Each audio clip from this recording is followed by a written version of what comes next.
I can't believe what I'm standing in front of right now. Like, the Hula Girls played, I don't know, 200 shows under this giant sign.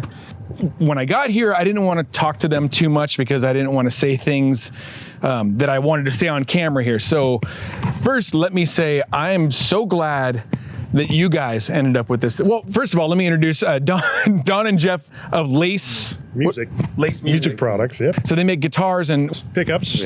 Yeah. Some guitars, some really cool guitars coming out. Yeah, we'll see later. We'll be talking about that eventually here. Yeah, these guys were loyal patrons of Sam Seafood and Don the Beachcomber. Absolutely, yes. And hired the Hula Girls for private parties. And I just have to say that I'm so glad that they ended up with this because I think that they will be the ones that take good care of it.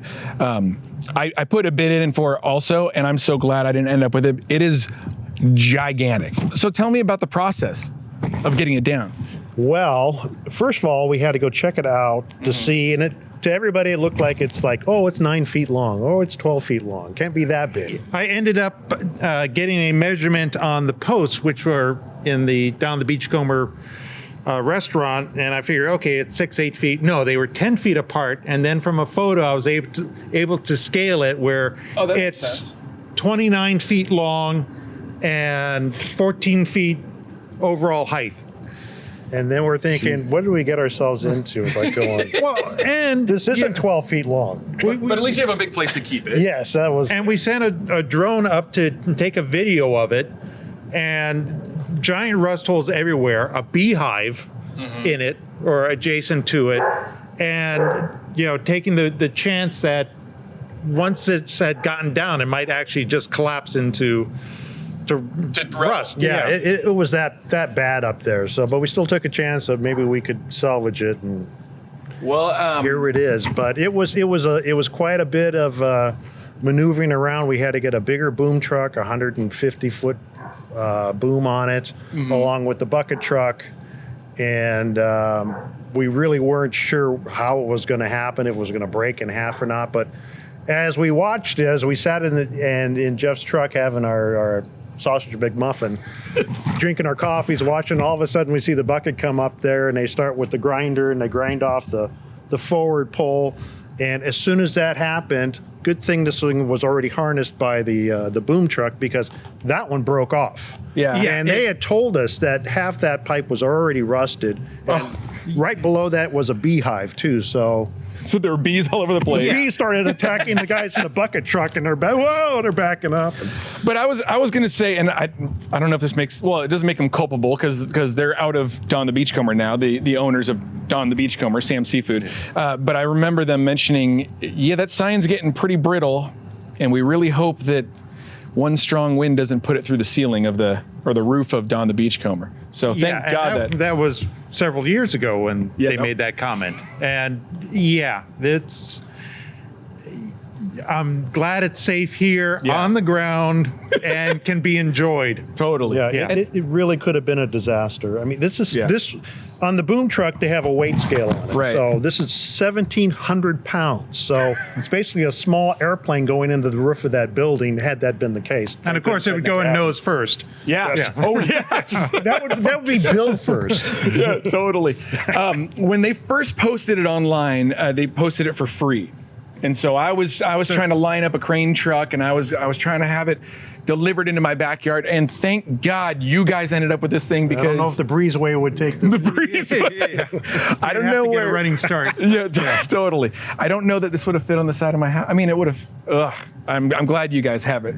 As custodians of this incredible piece of historical art, what are your future plans for it? Well, first thing is to kind of look it over and see how we're going to progress with it. We have a couple options. The first thing, get it stabilized so stuff's not falling off, so it can be moved around easily, just so it can be preserved where it's at, and then we'll see what we want to do. Because to me, there's a wonderful value of 60 years of wear and tear on the sign. And I think that's what a lot of people online that I was hearing are afraid of. They're like, oh, they're going to restore it. They're going to restore it like a brand new jukebox or something. And I was like, I don't think they're going to do that. I don't think so. I mean, patina is good. Yeah. And these guys, what's so exciting? So once we have this done and we get it figured out, we get it stood up and we get some of the lighting, we'll take it back and, take a strong look at it and see where it should go. Yeah. I mean, ultimately, since we're already in the music business, we would love to have a venue that is kind of our big picture with this, as long with our guitars, our tiki guitars that are coming out. Yep. So it's kind of a big wraparound to have a big presentation and to keep the whole Don's thing alive, because that was our hangout too. A lot of people. It was the most blessed environment to just have fun with the nicest people and best music and best drinks. And it was like a Wayback Machine too. It really was, and we had 10 solid years of a really incredible experience there. Absolutely. But we grew up in Huntington Beach. Yeah. We moved to Huntington Beach in '64. We could see out our bedroom window this sign back then. Really? Yeah. Now it's here. Would you have ever guessed that you'd own it? Like, never. That's wild. Never. I know. Oh, I love the idea. People also threw around the idea that you might be talking about opening a tiki bar sometime. Yes. Right now it seems like a horrible time to open really anything. But when things die down, that's when, I'm not going to say there's bargains, but there'll be some really good opportunities for a right spot, because you need parking for events, you need a stage, and because there's, got to have that. Yeah, and and the whole genre, the whole culture has to be in a place that makes sense. That was the hardest thing about the Hula Girls, is once Dawn's was gone, we were playing in these bars that kind of didn't make sense, and people enjoyed it, but it was kind of like, what is this? This is weird. Yeah, exactly. But at Dawn's, we totally made sense. Yeah, no, we want to make it an experience. That's super exciting. Yeah, super exciting. Did you see the Sam's letters? We asked them and they said they're not there. Oh, but a couple of years ago, I because I was working with Don the Beachcomber pretty closely, and I saw those letters floating around there. Well, they said when the Himalayan Grill moved in there that there was a lot of stuff that was just cleaned out and thrown out. Oh no. Yeah, so that might be the reason. Yeah, I don't think that they really care about what that place is. And I do know that Delia, who, owned Don the Beachcomber, has several containers full of stuff from stuff. Yeah, so maybe there's a deal to be made with her. And maybe you can get the license for that name too. That would be cool. That would be a dream. We got the sign for it. Let's start out with a sign first. Okay, that's it. Yeah. We'll work backwards from there. Totally. That's how I do with all my cars too. I'm like, I want to put the steering wheel on first. Yeah, I hear you. Well, I think that's it. Thank you so much, guys, for joining me on Spike's Breezeway Cocktail Hour for this little field trip. You're more than welcome. Well, feel free to have a on-site event to do a cocktail.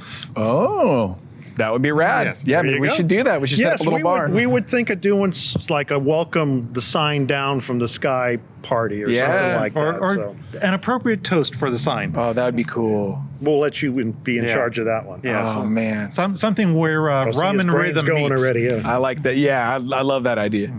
Well, thank you so much, guys, for taking care of the sign. And cool. Yeah, thanks for having me. Thank you. All right. Aloha. That's just such an incredible story. Yeah, so that was the one that they cut, and the other one broke right off. And then up top here, I can actually get a ladder. You can see the old neon transformers, and then the transformers for the modern LED tubing. Oh, okay. And then I heard that there was supposed to be a plaque or something on it. It's somewhere. Yeah. I would probably say it might be right on the bottom. Oh, okay. Or somewhere. Yeah, I don't see it. So then this would have been built in 59, right? Whenever, I think it was 60. Oh, 60. 60 years. Right when they rebuilt the whole bar, and they took down the smaller swordfish sign that they had. Oh, yeah, there was one that kind of looked funnier. Which was a little fatter. Yeah. Yeah, it was more like blimp with fins. Yeah, totally. And I think it was built. It's original to the remodel in 60. Oh, okay. Yeah, because I think it was being remodeled in 59 and then opened in 60, right? Yeah, because they had the fire in 59. That's right, yeah. You know what's scary, or not scary, just kind of sad, is that I think the next thing's going to be the building. Well, because our buddy there doesn't care about it. No, well, that's why, strategic lotto ticket investments. That would be my first guilty pleasure, is just to buy the whole kit and caboodle. Right. There's something about coming around this corner and seeing that big swordfish up there. You see it? Or it dawns. Again.